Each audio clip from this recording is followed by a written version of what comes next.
G'day, Jeff Lewis here from Seriously Series, and welcome to another part of Will It Start? And today, lots of things are going to happen here.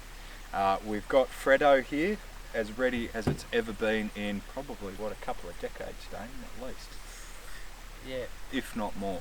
So if you want to find out where we're going to go, what we're going to do and all the rest, and a heck of a lot more, then as always, you know what to do. Click on that subscribe button down below, click on that notification button too. But the most important thing they should do, Damon, is... stay tuned. That's right.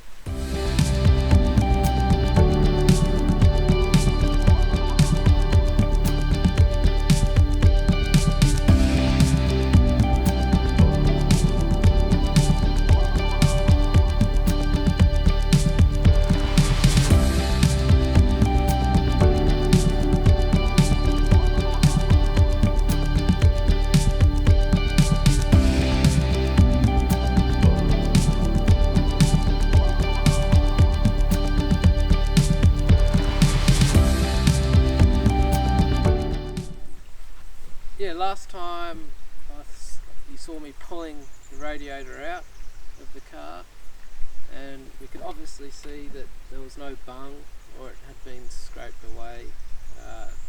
On closer inspection in the shed, as you saw, the thread was just a little bit dirty, and cleaned it out and stole a bung off a Series 2A or Series 3 radiator, and that actually fitted perfectly. So we've put it back in and it seems pretty tight. It's holding something in it, isn't it? Yeah, holding water, which is good. But the next test is we'll get it up to pressure, and that'll really test it. So And I guess something for the ladies and gentlemen at home just to know from our personal experience doing Land Rover safaris and all the rest, if you are going to take your Land Rover for a test run, do bolt it in, because once you start going up decent gradients, the radiator tends to fall back on the metal fan. Yep. And that's where the bung came out of, on a rather savagely ripped apart radiator that we had a fiddle with many moons ago. yeah, it's a while ago now. It was, yeah. Anyway, we live, we learn. So we've got nice charged up battery in there. We've got fuel in the tank. We've just cleaned out the fuel bowls from last time. Just be careful, they look pretty good. A little bit of rust in the bottom, but that's what is really to be expected on a vehicle of this era. And yeah, now we're going to crank it.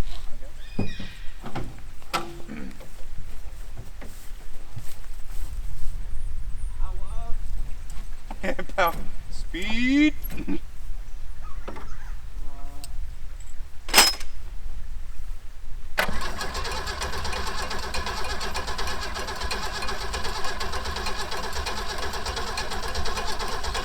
Sorry?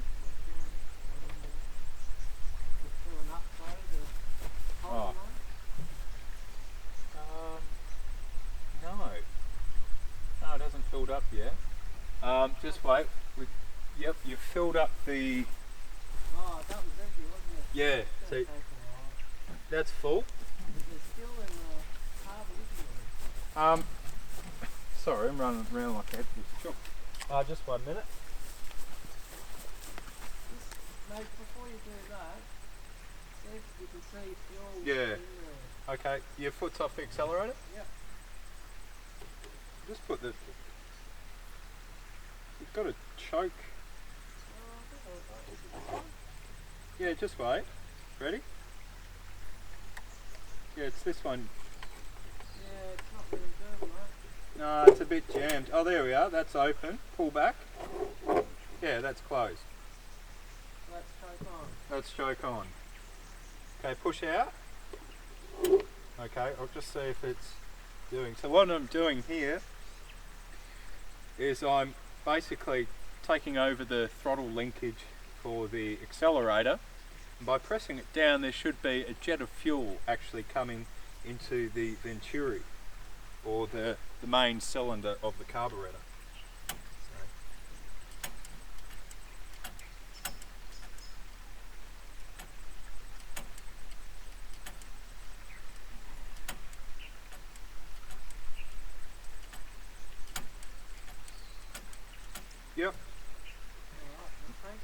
Yeah, put the choke on, Damon, maybe. Yep, that'll do. Let's try that. I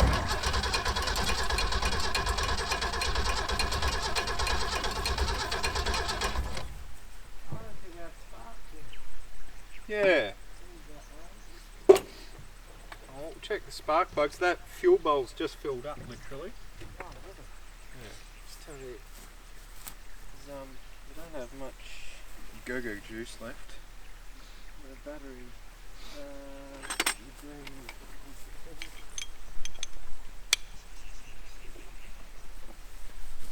I wonder what would cause that. When you say the spark, is it a small one or a big small one? Yeah. Good points. Oh, we haven't got ballast resistors on it. We didn't run it for that long. No,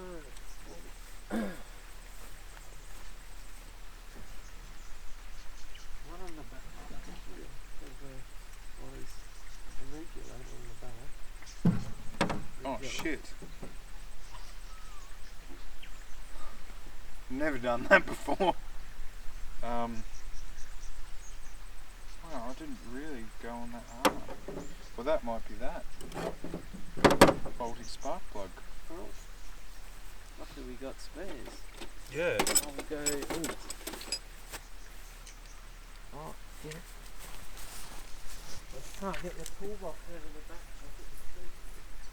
Could probably just pull a spark plug out of the one down there.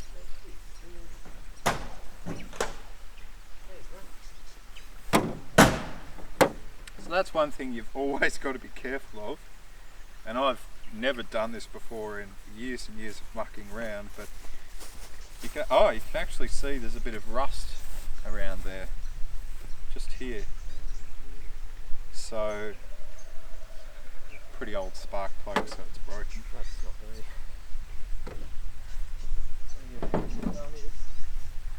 Oh, right. And Damon's gone and got me another crap one.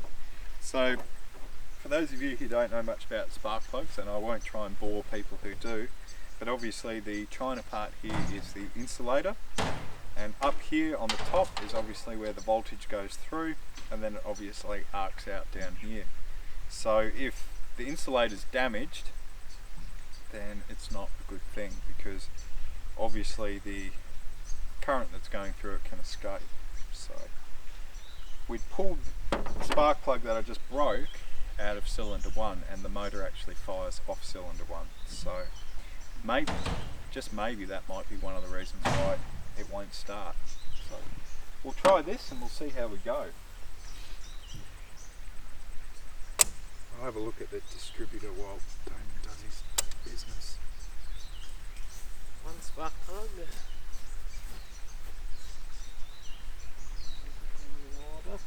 Yeah, you've all, I think it all looks pretty good to me. Oh, is that a crack? No, it's not. I'm just paranoid now. No, it's fine. It's just a bit of muck. They're brand new though. Oh, they're brand new points.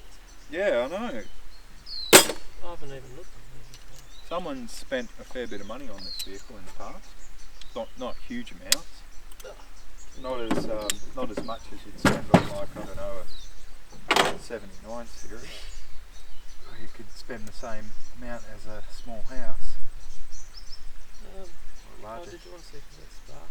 Oh yeah, that's a good idea. Yeah, let's do that. I think we just so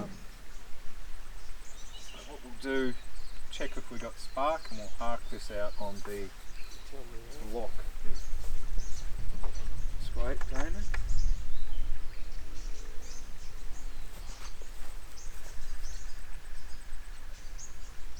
Yep.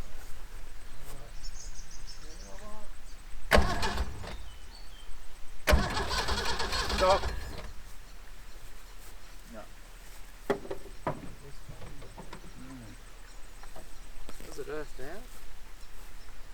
Try to.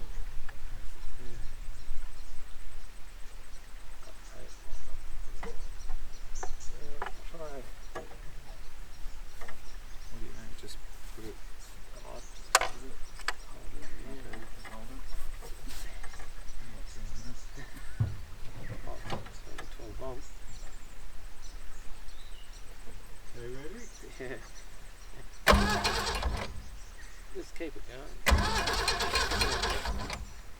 Alright, there's no spark. That's why it's not starting.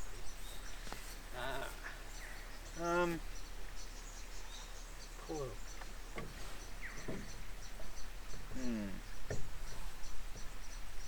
So obviously there's a number of things that we need in order to make an internal combustion engine work. One of them is a form of igniting the fuel. Now if it's a diesel engine you'll do this under compression, but with a petrol engine or a gasoline engine we need electricity, and we need that obviously to create a spark which then ignites the fuel. So a lot of people think that gasoline engines or petrol engines are incredibly complex compared to diesel engines, but it's really not the case.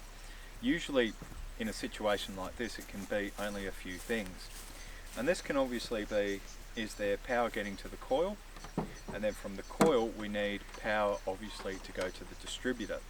So if there's no power getting to the coil, there's no power getting to the distributor, that therefore can't distribute it to the spark plugs.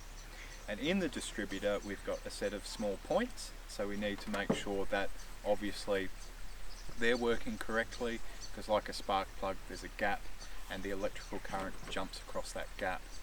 We then have a rotor button which spins round, and that hits a tab inside the distributor cap for each single cylinder. So this one's a 6-cylinder engine, so there's 6 tabs in there.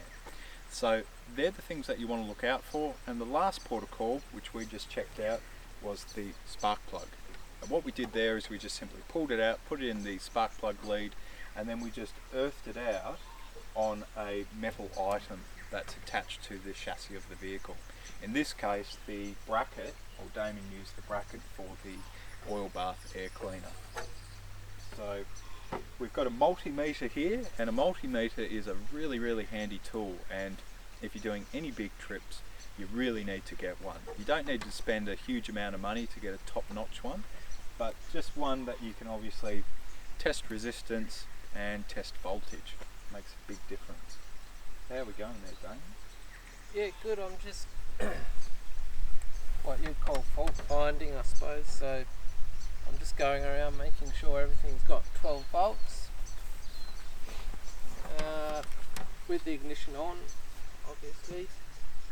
So it's just going to be a bit of, well, maze finding, I suppose you could call it. You just got to follow the wires, and as you can see here, there's a lot of spaghetti. Yeah.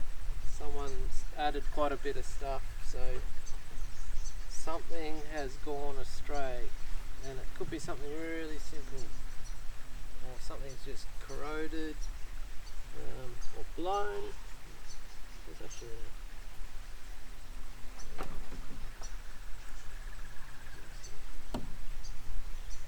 That's about right.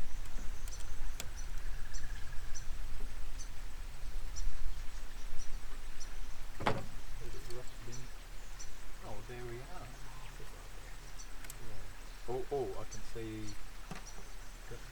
that's sparking. Yeah, it's sparking. Yep. So we got power to that. Now, if you get stuck in a difficult situation, it's not something I would recommend to do at home, but I've done it anyway. A nice bit of thin gauge fencing wire works very nicely just in there. However, if you go for anything too heavy, obviously that's going to put a lot of added pressure on your switches and other circuits in the vehicle, which can cause your Land Rover to catch on fire, which has happened multiple times to myself over the years.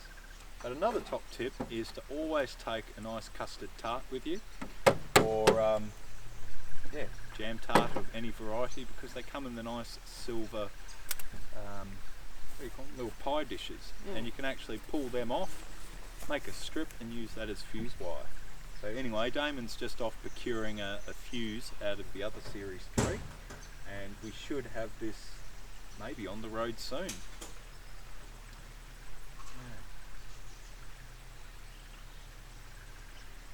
So another random fact, and I'll just keep talking while Damon's doing his thing. is this motor is a 179, and we mentioned it in a previous instalment of this thrilling series, that this has a high compression head on it. And it's quite interesting to note because the 179, and then I think there was a 186 and then a 202, these were actually used in a vehicle here in Australia known as a Tirana. And the Tirana was also fitted with a 5 litre V8 engine, and this was used in Bathurst, or the English way of saying it is Bathurst, and that is a big deal here. And so these are quite a high performance engine. You can get a lot of horses out of them. And so back in the day, probably in the 70s and early 80s, the 2 litre motor, the Rover motor, there would have been swarms of them at the tip. But they do make a very nice conversion, and they really do go very well. The only problem is, we've probably mentioned this before, they are a high revving engine, so they don't agree too much with the transmission and transfer case. You've just got to sort of be a bit mindful of it. How do we go there, Damon? Did we find one? It's a bit long. Yeah. Make it fit. Oh no, you've got to, there's a little cavity in here, so you've got to kind of slot it in. You kind of like push it in and slot it in that way. Do you want me to switch the ignition off? It is off, yeah. That's just, I meant, it's not fat enough. Oh. I have to squash it.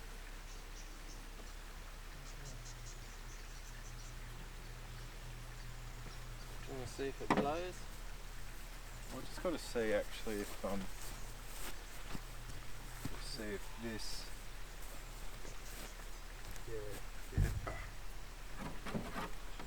Got to just push that across.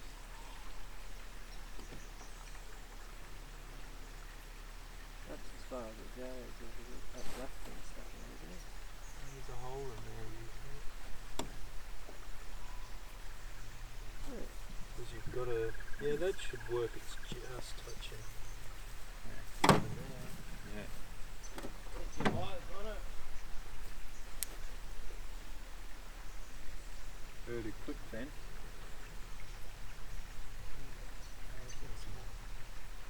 We'll see if he has to put this. Which is just practically a machine.